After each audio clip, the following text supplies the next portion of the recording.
What's up, guys? This is OmegaLiar, and today I'm back bringing you another gameplay actually, with the RSASS, the one that was originally intended from that last video I posted. So I didn't really have to cut this one up too much.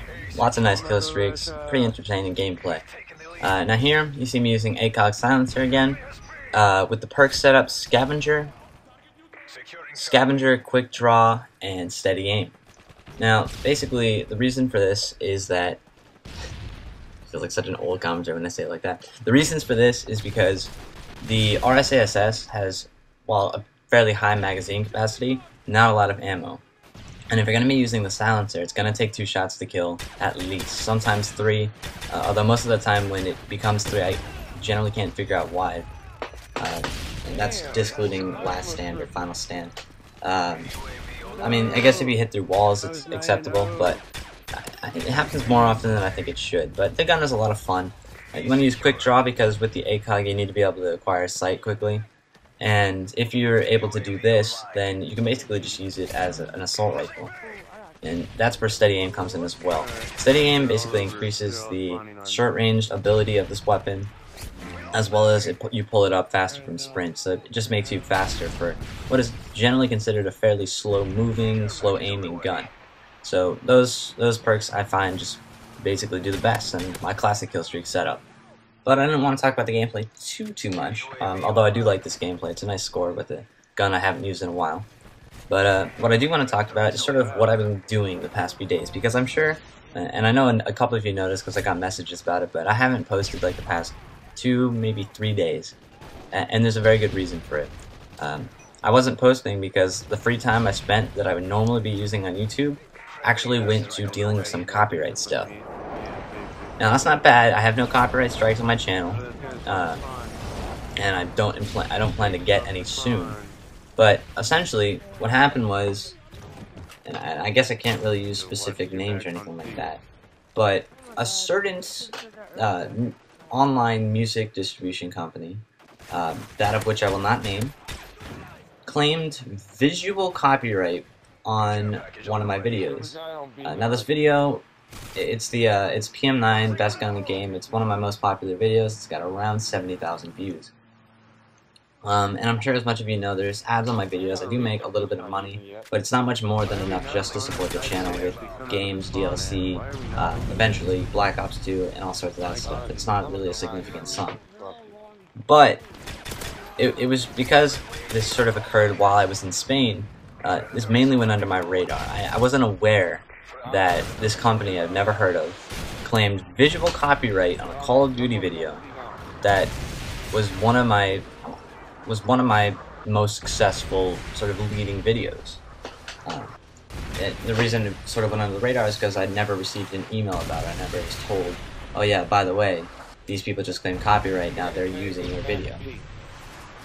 So it's been going on for about 2 months, maybe a little bit more, and it finally caught my attention just a few days ago. Now, initially what I was going to do was just refute the copyright because it didn't make any sense. I searched the company, I saw their own music, there's no music in the video, and the visual is basically a license agreement with Activision, but it's not like someone else can claim the copyright on visuals, because if anyone could do it, it would be Activision. So I saw that as fishy, but I went through the process and saw that if the claim is considered fraudulent, then they could potentially remove your YouTube channel. And that didn't really fly with me, so I sort of backed off a little bit. But there is some good news to the story. Sorry, I cut out a little bit there. There is some good news to the story, because after a lot of research, a lot of looking into it, my dad got in contact with copyright lawyers, but that wasn't necessary because my dad is a lawyer. But that didn't become extremely necessary because I emailed the company, I talked to them about it, and basically just said, how could you claim copyright on a video that, if anyone owns, it's Activision? So they got back to me, they asked me to send them the video, and I did. So now that video is essentially back under my control. Still no copyright strikes, nothing bad or anything. But that's essentially what I've been doing the past few days.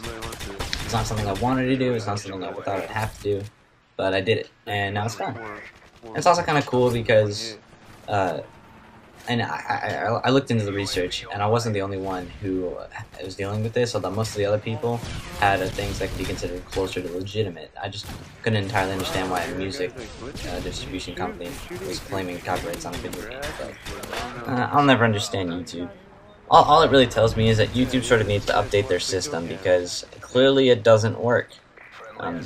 There are some cases where it does, but in this case it really just failed, and caused me to have to spend a lot of time figuring out what I needed to do. But anyway, that's just what I wanted to let you guys know, because it was really, really annoying. Anyway, the other thing I wanted to talk about today was homecoming, because this is like weird.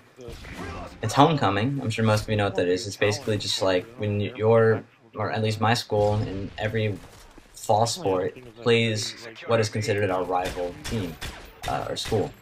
And the only reason this is normal.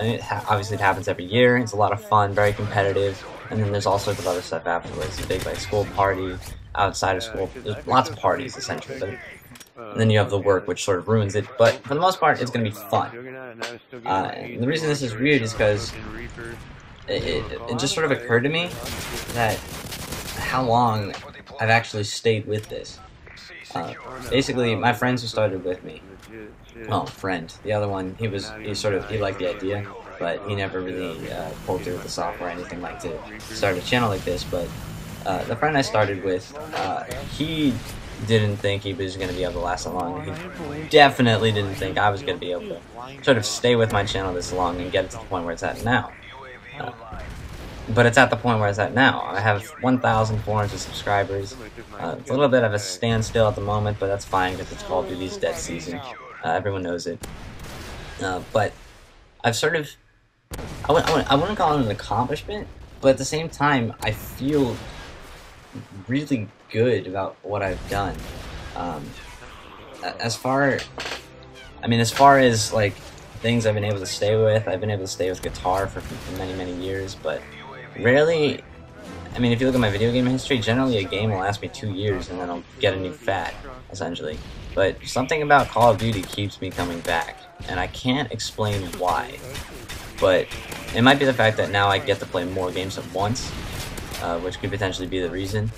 But I was just like, wow, when was the last time, or what was the commentary I made last time it was homecoming? And I remember specifically watching a Black Ops video about homecoming. This was last year. It was some unheard of YouTuber. I'm sure he's probably not still with it now, but he was talking about homecoming, and I could just relate. It was a nice little commentary, and I was thinking back to what I had done, and quite frankly, I'm not entirely sure what I did. I'm looking for the exact time, because the dates are not easy to maneuver with the way the video manager works, but I'm going to go back and look at it and just see what I was like then. Because it's not like this is my anniversary. I started around the time of the next Call of Duty, but this is, when this occurred, it was just like, wow, I specifically remember this exact moment in time. And it's kind of unbelievable. I mean, it's almost 2 years now, and this is, I mentioned this before, but I've been on YouTube a long time. I've been here longer than Wings Redemption, longer than Hutch. I was here when the most popular video on YouTube was the evolution of dance. No, the gameplay's ended, but essentially, I've been here for about 5-6 years. So it started in 5th grade, 2008. It's now 2012. 8, 9, 10, 11, 12, so that's 5, because I started early in 2008, and now it's towards the end of 2012, so I've been here a long time, and it was just sort of going through my head. But if you like this video, I'm running out of time. Comment, rate, subscribe, see you in my next commentary, and as always, thank you for watching. Cool.